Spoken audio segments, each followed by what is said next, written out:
کیانی صاحب آپ بتائیے گا، پیپلز پارٹی کے تحفظات درست ہیں یا اوور اسٹیٹڈ؟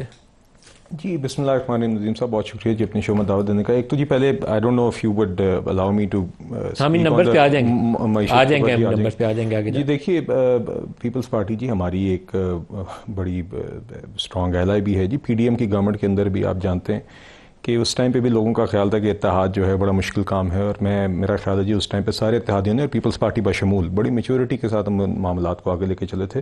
یقیناً پیپلز پارٹی کے تحفظات بھی ہوتے ہیں، دیگر ایشوز بھی ہوتے ہیں. They raise those issues and we try our best to address them. اور اسی لیے قیادت کی سطح پہ بھی، چاہے وہ بلاول صاحب کی سطح پہ ہمارے پرائم منسٹر صاحب سے ملاقات ہو یا ورکنگ سطح پہ جو ان کی نیکسٹ ایئر ہے، وہ ملاقاتیں کرتی رہتی، تو ان ایشوز کی ریزولوشن کے لیے کرتی ہے جی. اور ہم کوشش کرتے ہیں کہ آن ویریس گورننس ایشوز بشمول وہ ایشوز جو پیپلز پارٹی سمجھتی ہے سن سے ریلیٹڈ ہیں، اس پہ ان سے ایک ڈائلاگ جاری رہے.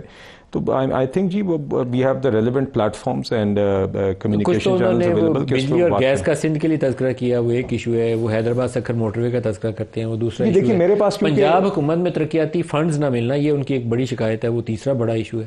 پھر فیڈرل گورنمنٹ میں وہ بہت زیادہ خوش نہیں ہے آپ کے ساتھ رہتے. جی دیکھیے بات یہ میرے پاس تو جی سارے وہ سیلینٹ فیچرز نہیں ہیں جو کہ معاہدے جب گورنمنٹ بنی تھی، مگر یقیناً جی جو بھی تحفظات ہیں ہمارے ایلائز ہیں تو ہم بات چیت کر کے حل نکالیں گے. آلویز فاؤنڈ اے وے. معاہدہ تو تحریری شکل میں ہے جی، مگر دیکھیے اس طرح کی چیزیں کہ الائنس کے اندر نا جی کچھ ایشوز آتے ہیں، کہیں پہ کوئی مس انڈرسٹینڈنگ بھی ہوتی ہے، وہ بات چیت سے کلیئر ہوتی ہے.